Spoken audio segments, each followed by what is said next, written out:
Good morning, everyone. Jai Hind, Namaskar. This is Vishakha, and today we will solve questions on the topic of conjunctions. Last class number 4 में हमने conjunction के ऊपर के concept किए थे. आज questions करेंगे. तो शुरू करते हैं. अगर इनमें से किसी भी एग्जाम की आप तैयारी कर रहे हैं, बीएसएफ, आईटीबीपी, देन आपका सीआरपीएफ, एसएसबी, सीआईएसएफ, एआर, या रेलवे के एग्जाम्स, या स्टाफ सिलेक्शन कमीशन द्वारा आयोजित exam CGL, CRPF, MTS, GD, या फिर स्टेट गवर्नमेंट के एग्जाम, तो ये क्लासेस की सीरीज जो है आपके लिए मददगार साबित होने वाली है.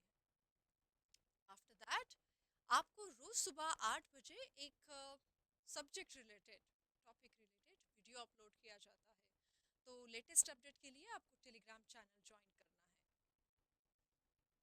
शुरू करते हैं आज का सेशन. एडजेक्टिव के क्लास में क्वेश्चन नंबर 3 जो था उसमें एक गड़बड़ हुई थी. क्वेश्चन को सही से अरेंज नहीं किया था और इस क्वेश्चन में एक साथ दो एरर थे.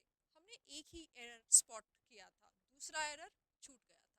तो उसको ठीक करते हुए आगे के क्वेश्चन सॉल्व करेंगे. She is more senior than any other employ in the office.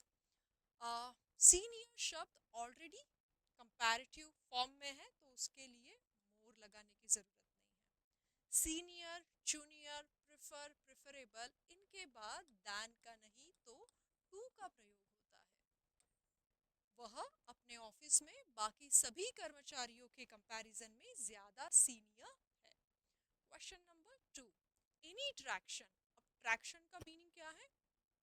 कोई घर्षण, कोई बात, कोई मनमुटाव, या कोई भी गिला शिकवा, एनीथिंग, कोई भी बात, between the largest suppliers and the largest buyer. So between and दिखाई दे रहा है हमको. एंड से दो कंजक्शन ज्वाइन हुए हैं, दो सब्जेक्ट ज्वाइन हुए हैं. कौन से? कि the largest suppliers and the largest buyer. ये प्लूरल है, ये सिंगुलर है. एंड वर्ब लगा है हैज, लेकिन ये वर्ब किसके अनुसार लगा है? एनी ट्रैक्शन, इस सब्जेक्ट के अनुसार लगा है. एनी ट्रैक्शन, कोई भी बात. एनी ट्रैक्शंस नहीं है, any traction. Verb, sorry, subject कैसा है? सब्जेक्ट सिंगुलर है तो वर्ब कैसा आएगा? वर्ब भी सिंगुलर आएगा. सेंटेंस करेक्ट है, कोई भी इसमें गड़बड़ नहीं है. अगले सवाल पर आते हैं. Few people. फ्यू पीपल यानी क्या? बहुत थोड़े लोग, जरा से लोग. एडजेक्टिव्स में हमने पढ़ा था. Few people came in support of the scheme but many not. बहुत थोड़े लोग इस योजना के सपोर्ट में आए लेकिन बहुत सारे नहीं आए. ठीक है, मेनी नॉट. तो बट का मीनिंग क्या होता है? लेकिन. जरूरत किसकी है? हम एक कॉन्ट्रास्ट दिखा रहे हैं ना, एक विरोध वाली सिचुएशन बता रहे हैं कि थोड़े से ही आए, बहुत थोड़ी लोग आए, बहुत ज्यादा लोग नहीं आए. तो यहाँ पर बट को निकाल दीजिए एंड सही शब्द होगा whereas. अब whereas का मीनिंग क्या होता है? जबकि. C is the correct answer option here. Next one. No sooner did the teacher enter the classroom then the student stood up respectfully and did not sit until the teacher was seated. जैसे ही teacher ने class में enter किया, बच्चे आदर सम्मान के साथ खड़े हो गए और तब तक नहीं बैठे जब तक कि टीचर ना बैठे हो. तो ये आपका कोरिलेटिव कंजक्शन है जो कि पेयर में आता है. नो सूनर दैन, ये पेयर है इसका, और यहाँ पर देन लिखा है तो ये गलत है. दैन होना चाहिए था, ना कि then. C is the correct answer option.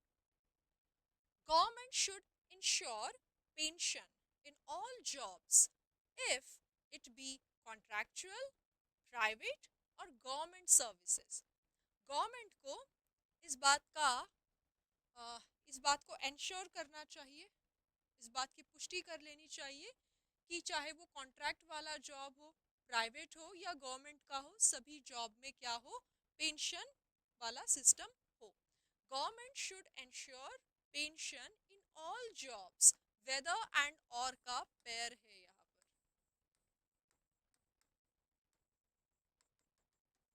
तो इफ को निकाल दीजिए और इफ के जगह पे वेदर ऐड करिए। क्वेश्चन ऑप्शन कौन सा सही होगा? B. Government should ensure pension in all jobs, whether it be contractual, private, or government services. Number 6. Germany is a country where both education as well as healthcare are being provided free of cost to all the citizens. Germany एक देश है जहां पर दोनों चीजें, शिक्षा और स्वास्थ्य, नागरिकों के लिए फ्री ऑफ कॉस्ट दिया जाता है। ठीक है, तो गड़बड़ कहाँ है? बोथ एंड पेयर में आता है, ना कि एज वेल एज। तो इस एज वेल एज को रिमूव करिए एंड को ज्वाइन करिए, तब जाकर सही होगा। Germany is a country where both education and health care. तो B is the right answer option here. Next one, 7. A businessman was standing at the pier of a small coastal village, whereas a small boat with just one fisherman arrived. एक businessman गांव के किनारे, गांव के सागर किनारे खड़ा था। यहाँ पर जबकि वाला सेंस नहीं है, ये है कि वो वहां पर खड़ा था। उस समय क्या हुआ, एक छोटा सा एक छोटी सी बोट आई जहां पर सिर्फ एक ही मछुआरा बैठा हुआ था। तो जबकि वाला सेंस नहीं है, जबकि वाला सेंस थोड़ा कॉन्ट्रास्ट बताने के लिए यूज किया जाता है। यहाँ पर क्या है, व्हेन का सेंस है, तो वेयर एज को निकाल दीजिए एंड वेयर एज की जगह पे व्हेन का प्रयोग करिए। A businessman was standing at the pier of a small coastal village when a small boat with just one fisherman arrived. Next one. A friend of mine who works with me prepared extremely well for his competitive exam and he failed in it. मेरा एक दोस्त जिसने competitive exams के लिए बहुत तैयारी की, लेकिन वो फेल हो गया। तो यहाँ पर सेंस क्या आ रहा है, बहुत मेहनत किया लेकिन फेल हो गया। तो एंड से नहीं व्यक्त होगा ये sense, but he failed. D is going to be the correct answer option. And को निकालिए, एंड की जगह पे D add, sorry but add कीजिए। So answer option D is correct. Number 8। Number 9. The family stood besides the grave of the old man and talked about all the wonderful times they had spent together. Family जो है वो एक बूढ़े आदमी के कब्र के साइड में बैठी। तो यहाँ पर बिसाइड्स जो शब्द यूज हुआ है वो गलत है। क्या होना चाहिए था, बिसाइड क्या है, ये प्रीपोजिशन है। तो बिसाइड का मीनिंग होता है के बगल में,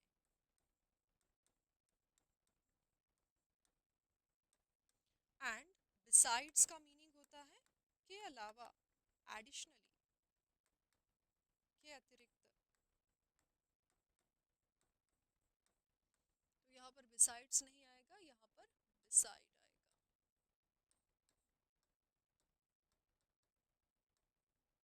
ए is correct. Number 10. Either the manager or his assistants has replied to the query raised by the customer. Customer ने जो सवाल किया था उसको रिप्लाई किसने किया, एक तो मैनेजर ने किया या फिर उनके असिस्टेंट्स ने किया। ठीक है, तो ईदर और के साथ दो सब्जेक्ट जुड़े हैं। ठीक है, पेयर में आता है, को रिलेटिव कंजक्शन है। एक है मैनेजर जो कि सिंगुलर सब्जेक्ट है, हीज असिस्टेंट्स एस लगा है, प्लूरल सब्जेक्ट है। और इधर और के साथ अगर कोई सेंटेंस जुड़ रहा है, कोई दो सब्जेक्ट जुड़ रहे हैं, तो वर्ब जो है वो अपने करीबी वाले सब्जेक्ट के अनुसार या सेकंड सब्जेक्ट के अनुसार लगेगी। सेकंड सब्जेक्ट क्या है, प्लूरल है, तो वर्ब कैसे लगेगी, वर्ब भी हैज नहीं आएगा क्योंकि हैज तो सिंगुलर है, हैव आएगा। Number 10, she is not as taller as her elder brother but she is equally skilled in basketball। वह अपने बड़ी भाई जैसी हाइट में ऊंची लंबी नहीं है, लेकिन वो बास्केटबॉल में उसके जैसी ही क्या है, स्किल्ड है।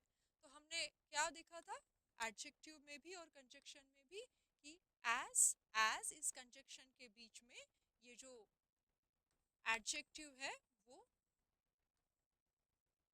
पॉजिटिव डिग्री एडजेक्टिव यूज होगा।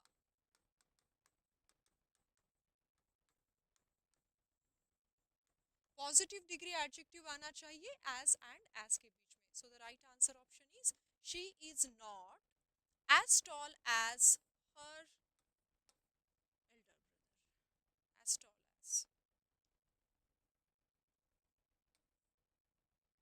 Number 12, no sooner had she stepped out of the house when it started raining heavily। वह घर से बाहर निकली नहीं कि बहुत जोरों की बारिश शुरू हुई। नो सुनर के साथ दैन का प्रयोग करते हैं हम, कोरिलेटिव कंजक्शन है, पेयर में आता है, ना कि व्हेन का प्रयोग करते हैं। So B is the correct answer option, then सही जवाब होगा। Number 13, hardly had the teacher entered when the student stood up and greeted her respectfully। Teacher ने क्लास में एंटर किया नहीं कि बच्चे खड़े हो गए और आदर से उनको ग्रीट करने लगे, यानी गुड मॉर्निंग कहा होगा, गुड आफ्टरनून कहा होगा, उनको सैल्यूट करने लगे। सैल्यूट करना यानी ऐसे वाला नहीं, शुभकामना देना, जो भी दिन और समय के अनुसार हो। सो हार्डली के साथ व्हेन का प्रयोग किया जाता है और बाकी सारा सेंटेंस भी ग्रामेटिकली करेक्ट है। Hardly had the teacher entered when the student stood up and greeted her respectfully। Past tense में है सेंटेंस, नो एरर, करेक्ट है। हार्डली के साथ when या before का प्रयोग होता है। Number 14, not only the players but also the coach were blamed for the defeat in the finals। ना सिर्फ खिलाड़ी लेकिन कोच को भी फाइनल में हारने के लिए दोषी ठहराया गया। तो not only but also say दो सब्जेक्ट जुड़े हैं, एक है प्लेयर्स जो कि प्लूरल में है, दूसरा है द कोच जो कि सिंगुलर में है, और वर्ब जो है वो अपने करीब वाला सब्जेक्ट या सेकंड सब्जेक्ट के अनुसार लगेगी। करीब वाला सब्जेक्ट कौन सा है, द कोच सिंगुलर है, तो यहाँ पे भी क्या चाहिए था, सिंगुलर वर्ब चाहिए था। Not only the players but also the coach was blamed for the defeat in the finals. So right answer option is C. Next one, she speaks not only fluently but also with a great degree of confidence। ना सिर्फ वो fluently बात करती है बल्कि वह बहुत कैसे बात करती है, आत्मविश्वास के साथ बात करती है। So not only and but also say एक तो ये एडवर्ब जुड़ रहा है और उसके बाद भी उसकी एक विशेषता की ही बात हो रही है। सो सेंटेंस ग्रामेटिकली ठीक है, कोई एरर नहीं है, इसलिए D will be the right answer option.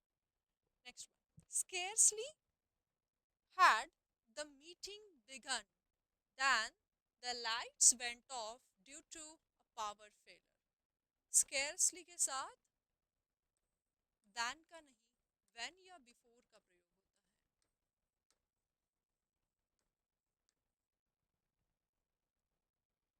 So B is correct। Scarcely had the meeting began when the lights went off due to a power failure।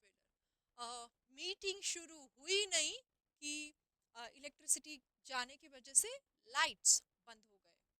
Next question करते हैं 17, unless you will not act now you will miss the opportunity for ever. Unless यानी क्या यहाँ पर, अगर आप अभी act नहीं करते हो, अभी कार्य नहीं करते हो, तो आप इस मौके को, इस अवसर को मिस कर जाओगे, हाथ से छूट जाएगा ये मौका, इस तरीके से बोला गया है। अब अनलेस जो शब्द है कैसा है, निगेटिव है ऑलरेडी, ये निगेटिव है, इसमें ऑलरेडी नॉट का अर्थ है, इम्प्लाइड है, शामिल है, तो सेम क्लॉज में नॉट नहीं आएगा। तो ये नॉट का जो प्रयोग है वो गलत है। सेम सेंटेंस में नॉट आ सकता है दूसरे क्लॉज में, सेम क्लॉज में नहीं आएगा।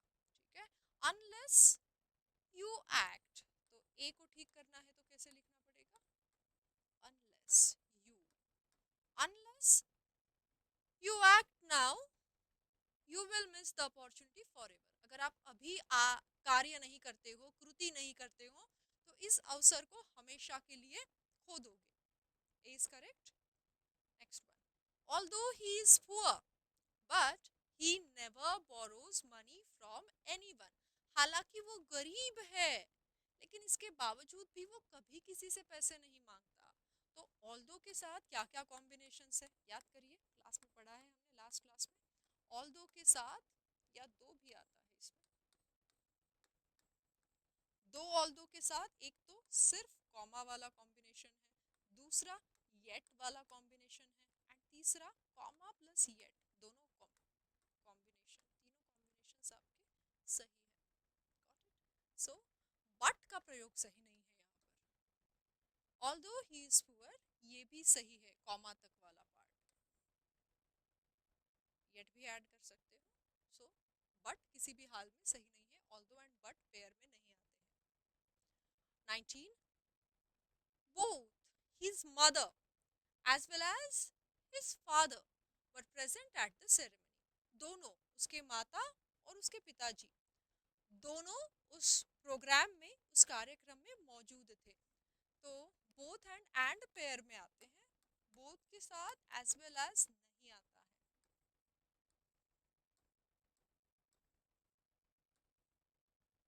Both his mother and his father. 20, unless she does not apologize she will not be forgiven by the teacher। जब तक वो माफ़ी नहीं मांगती हैं, वो अपने टीचर द्वारा उसको, उसके टीचर जो है माफ़ नहीं करेंगे। अभी थोड़ी देर पहले कहा था कि एक ही क्लॉज अनलेस के साथ नॉट का प्रयोग नहीं होगा, क्योंकि अनलेस क्या है, एक कंडीशन बताता है जिसमें नॉट का अर्थ पहले से मौजूद है, तो दोबारा नॉट नहीं ऐड करोगे। तो इसको ठीक कैसे करें, unless, unless she apologizes, unless she apologizes, unless she apologizes she will not be forgiven by the teacher। अब ये दूसरा क्लॉज है और दूसरे क्लॉज में नॉट का आना एक्सेप्टेड है, लेकिन सेम इसी क्लॉज में नॉट का प्रयोग सही नहीं है।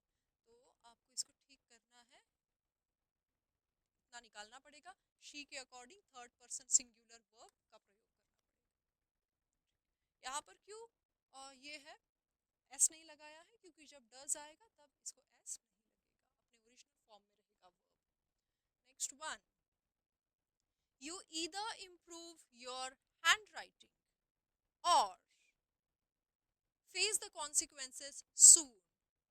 एक, तो आप अपनी हैंड राइटिंग इम्प्रूव करो, either, you either improve your hand writing और फेस द कॉन्सिक्वेंसेस सून, या फिर जल्द ही उसका परिणाम को फेस करो।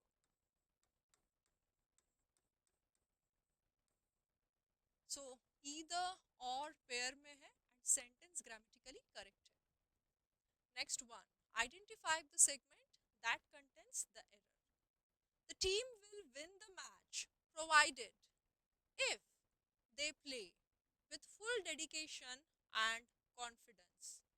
बोला जा रहा है कि टीम, खिलाड़ी कोई ग्रुप है, वो मैच जीत जाएंगे अगर वो अपना पूरा डेडिकेशन और कॉन्फिडेंस के साथ मैच को खेलते हैं, तो ही वो क्या करेगी, जीत पाएगी। प्रॉब्लम कहाँ है, प्रॉब्लम है बी में। प्रोवाइडेड एंड इफ, दोनों का मीनिंग क्या है, सेम मीनिंग है। तो कोई भी एक का ही प्रयोग करो, ठीक है। Use any one, use any one. एक तो किसका प्रयोग करो, एक तो इफ या फिर प्रोवाइडेड।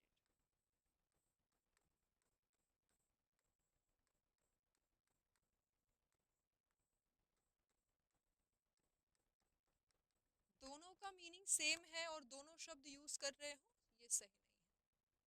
और में है दोनों का meaning. So the team will win the match provided they play, the team will win the match if they play with full dedication and confidence. अगर, क्या हो रहा है, शर्त, प्रोवाइडेड एंड इफ कंडीशन बता रहा है, वो जीत सकते हैं। कंडीशन क्या है, कि उनको डेडिकेशन एंड कॉन्फिडेंस के साथ काम करना पड़ेगा। He is not only honest but also he is sincere, यानी वो सिर्फ ऑनेस्ट नहीं है, साथ ही साथ वो क्या है, सिंसियर है। He is not only honest but also he is sincere. यहाँ पर दोबारा ही इज लिखने की कोई आवश्यकता नहीं है, ये स्ट्रक्चर सही नहीं है। He is not only honest but also sincere and hardworking. तो he इसको निकाल दीजिए, B will be the right answer option. Next one, whether you like it or not, you must attend the meeting or face the consequences. चाहे आपको वो बात पसंद आए या ना आए, यहाँ पर वेदर एंड और का प्रयोग किया है। आपको वो मीटिंग अटेंड करनी ही पड़ेगी या फिर अन्यथा आपको उसका परिणाम भुगतना पड़ेगा। तो सेंटेंस जो है ग्रामेटिकली करेक्ट है, इसमें कोई भी एरर वाला पार्ट नहीं है। Next one, number 25, he acts as if he was a king and expects others to obey his orders। वो ऐसे एक्ट करता है कि वो कौन है, किंग है। ये एज इफ जुड़ा है। अब इस एज इफ का मीनिंग क्या है, माना कि,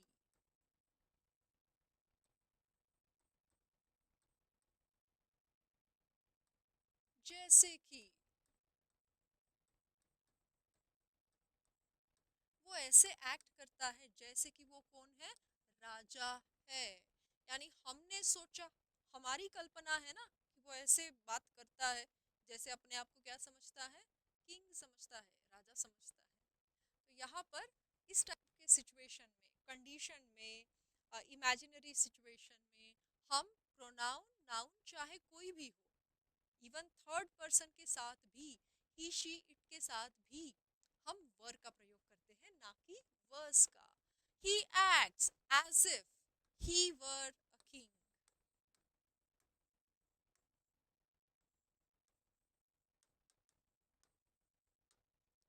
B is the correct answer option here.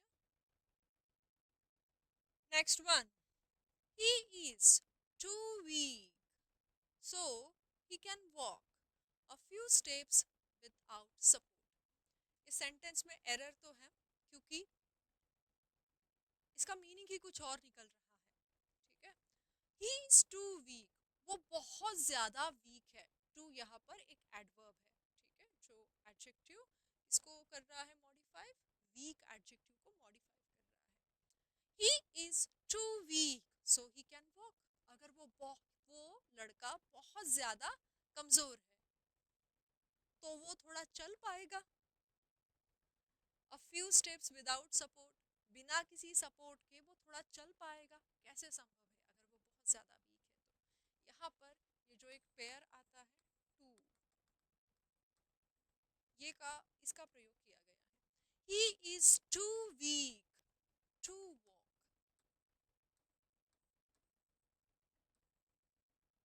He is too weak to walk a few steps without supports. वह इतना कमजोर है कि बिना किसी सपोर्ट से वो दो चार कदम भी नहीं चल पाएगा। ये इस सेंटेंस का प्रॉपर मीनिंग है। तो ठीक करने के लिए हमने क्या किया, आइडेंटिफाई किया कि ये टू एंड टू का पेयर है। नेक्स्ट के ऊपर आज चलते हैं, question number 27। She is so tired that she can hardly walk nor stand upright. वो बहुत थकी है, इतना थकी है, सॉरी, वो बहुत थकी है, इसलिए वो मुश्किल से चल पाएगी या खड़ी रह पाएगी। ये बोला जा रहा है, वो बहुत थकी है इसलिए वो मुश्किल से चल पाएगी या खड़ी रह पाएगी। यहाँ तक तो ठीक है, she is so tired that she can hardly, यहाँ भी तक भी ठीक है, that she can hardly walk. यहाँ पर नॉर का प्रयोग सही नहीं है, यहाँ पर और का प्रयोग चाहिए था। वो इतनी थक गई है कि मुश्किल से एक तो वो चल पाएगी या मुश्किल से वो खड़ी रह पाएगी। नॉर कोई भी मीनिंग नहीं दे रहा है, so C is the correct answer option. Nor की जगह और का प्रयोग करिए। Next one, because she was tired so she went to bed early. हमने एक रूल पढ़ा था, याद है आपको, कंजक्शन के क्लास में, कि सेंटेंस की शुरुआत अगर बिकॉज से हो रही है तो उसके बाद में सो की कोई आवश्यकता नहीं है। क्यों? क्योंकि बिकॉज से ही हम बता रहे हैं कारण कि वो बहुत ज्यादा थकी थी। अब फिर से एक बार कारण की या क्यों की लगाने की जरूरत नहीं है। Because she was tired, remove सो। और दूसरा, ये जो कॉमा है ना, ये भी थोड़ा सा कंजक्शन का काम कर देता है। Because she was tired she went to bed early. Option B में एरर है, remove so. Number 29, he is neither smart or hardworking, so he often fails to meet expectation।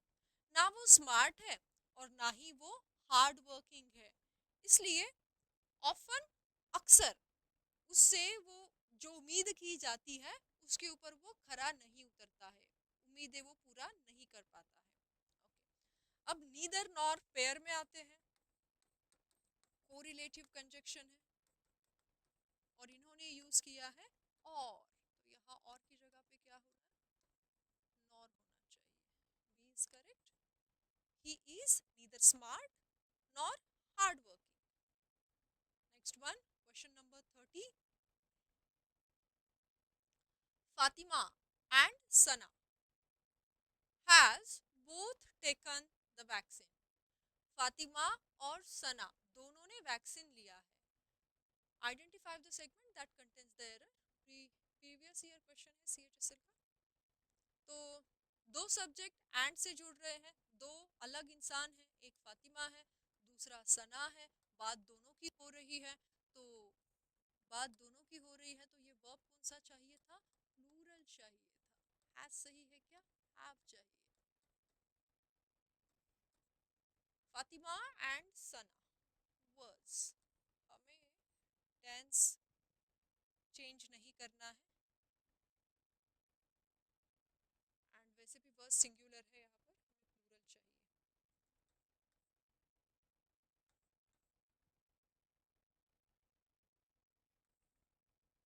Fatima and Sana have both taken the vaccine. Okay, so आज हमने 30 question solve किए। Topic था आपका conjunctions.